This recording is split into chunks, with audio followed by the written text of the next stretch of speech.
إن الحمد لله نحمده ونستعينه ونستغفره ونعوذ بالله من شرور أنفسنا ومن سيئات أعمالنا من يهده الله فلا مضل له ومن يضلل فلا هادي له أشهد أن لا إله إلا الله وحده لا شريك له وأشهد أن محمدا عبده ورسوله وبعد فإن خير الكلام كلام الله وخير الهدي هدي محمد صلى الله عليه وآله وسلم وشر الأمور محدثاتها فإن كل محدثة بدعة وكل بدعة ضلالة وكل ضلالة في النار.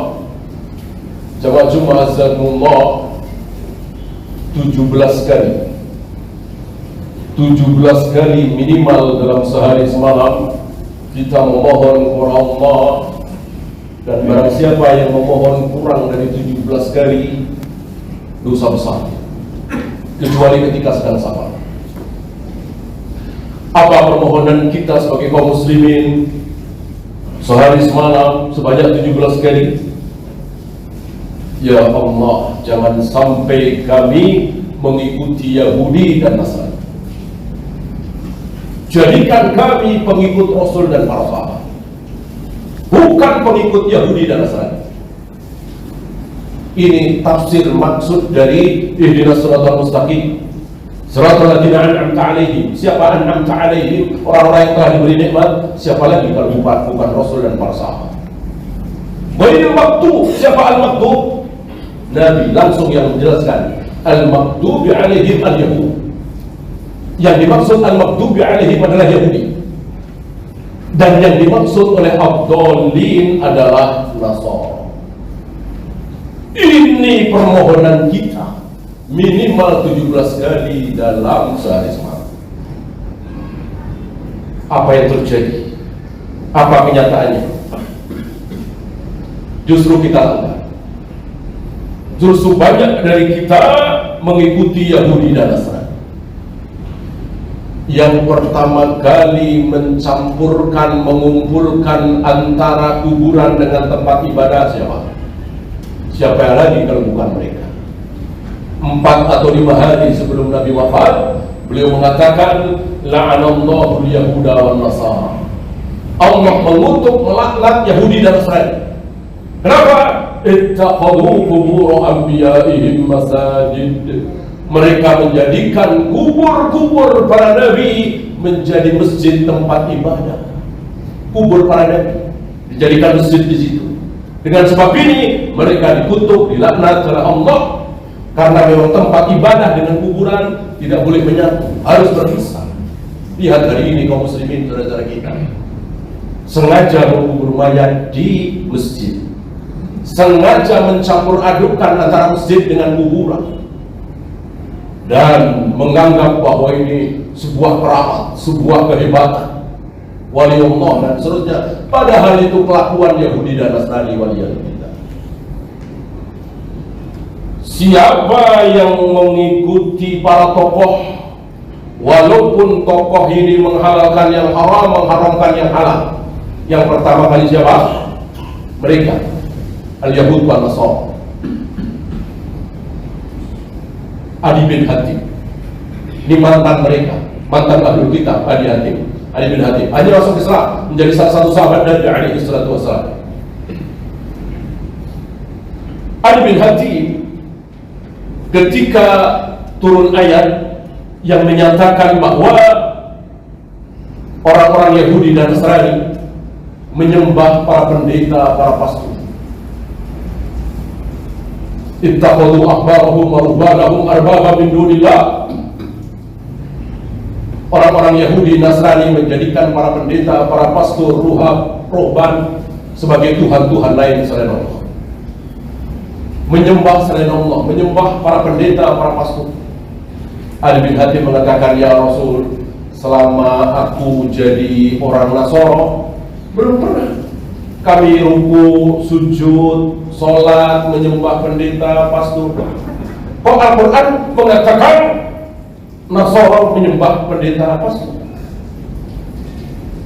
Nabi mengatakan, apakah para pendeta, para pastor menghalalkan yang haram? Yang haram dihalalkan, babi haram dihalalkan,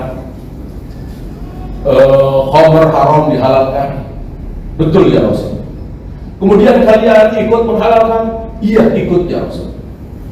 Kemudian mereka mengharamkan yang halal seperti nikah, halal diharamkan oleh mereka. Kalian ikut?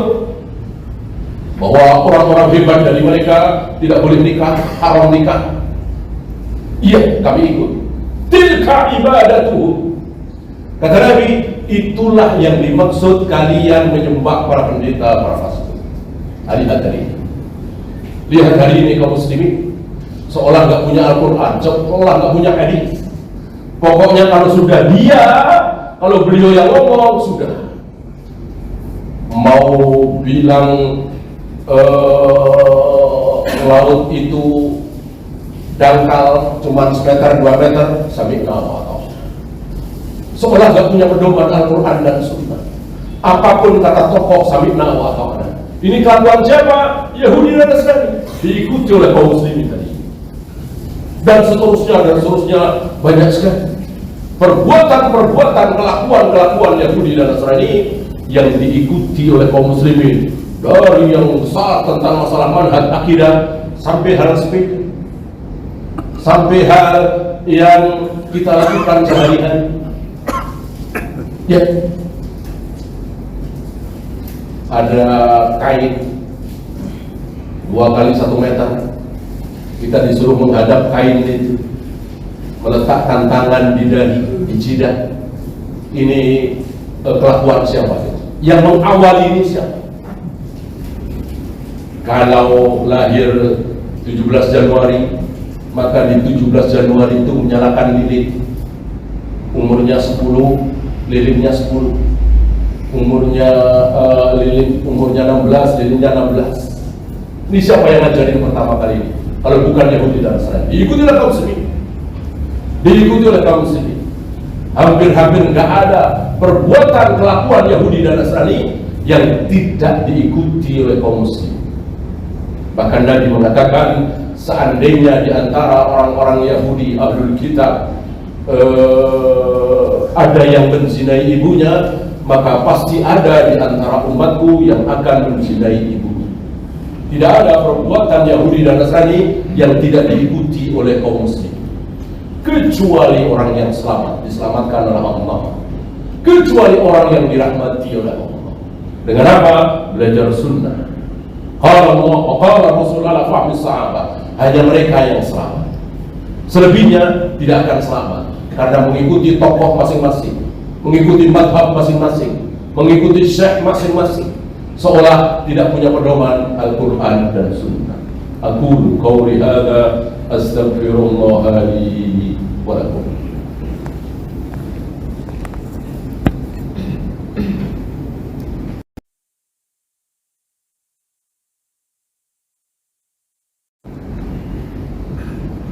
Alhamdulillah hamdan katsiran thayyiban mubarakan fihi kama yuhibbu rabbuna wa yarda. Asyhadu an la ilaha illallah wahdahu la syarika lah wa asyhadu anna Muhammadan 'abduhu wa rasuluhu wa ba'd. Ayuhal ikhwah, diriwayatkan pertama kali Nabi datang ke Madinah, beliau menyisir rambut beliau dengan belah tengah. Begitu beliau sampai ke Madinah, ada siapa di Madinah? Selain orang-orang musyrik, kaum muslimin yang sudah masuk Islam sebelum bertemu dengan Nabi, dan itu banyak sekali orang-orang Ansar. Ada satu lagi siapa? Al-Yahud, orang-orang Yahudi. Nggak tanggung-tanggung, ada 3 suku, ada Bani Qainuqa, Bani Quraidah, Bani Nadir, banyak. Nabi melihat orang-orang Yahudi itu sama, rambutnya, sisirannya belah tengah. Demi melihat ini, Nabi langsung rubah menjadi belah pinggir. Lihat, sekedar penampilan, nyisir rambut Nabi nggak mau, Nabi nggak sudi sama dengan Yahudi dan Nasrani. Lihat hari ini, sebagian kita, terutama anak-anak remaja, justru bangga mengikuti Yahudi dan Nasrani, mengikuti kebiasaan Amerika, Eropa, bangga. Padahal Nabi nggak mau, nggak sudi. Padahal masalahnya, ya saja antara kaum muslimin dengan Yahudi penampilannya harus dibedakan. Kita waliyadzubillah, ya, walaupun nggak masuk akal, konyol, ya, tapi kalau itu dilakukan oleh Yahudi dan Nasrani, kaum muslimin ikut-ikutan. Bayangkan ngundang 500 orang, 1000 orang dalam satu gedung ber-AC, dingin, makanan penuh, lezat, nikmat, tidak ada kursi. Apa nggak konyol? Apa nggak konyol? Ini konyol sekonyol-konyolnya. Tapi karena yang melakukan Yahudi dan Nasrani, yang mengawali adalah Eropa, Amerika, kaum muslimin ikut-ikutan. Persis sabda Nabi alaihi salatu wasallam, la tattabi'una sunana man kana qablakum shibran bi shibrin wa dira'an bi dira'in. Sungguh kalian kelak akan mengikuti kebiasaan Yahudi dan Nasrani, umat-umat sebelum kalian, sejengkal demi sejengkal, sehasta demi sehasta. Hatta lau daqalu juhra dabbin, hingga ketika orang-orang Yahudi dan Nasrani masuk ke dalam lubang biawak. Konyol kan? Lubang biawak dimasuki kan konyol, gak waras, gila, gak pakai akal. Tapi karena itu dilakukan oleh Yahudi dan Nasrani, kaum muslimin ikut-ikutan. Apa hubungannya meninggalnya seorang tokoh dengan benderanya diturunkan setengah tiang? Apa hubungannya coba? Akal waras mana? Ya, apa hubungannya? Ada yang meninggal kemudian diturunkan benderanya setengah tiang?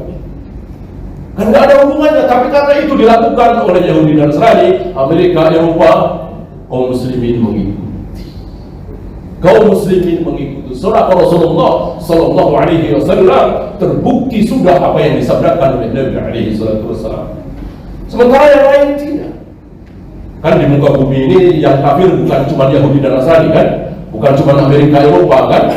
Ada suku Aborigin misalnya, ada Jepang misalnya, ada apa. Ketika mereka melakukan, kaum muslimin tidak ada yang mengikuti atau sedikit sekali. Tapi begitu Yahudi dan Nasrani, Amerika, Eropa, kaum muslimin mengikuti persis apa yang disabdakan oleh Nabi alaihi wasallam. Sekali lagi, kita tidak akan selamat.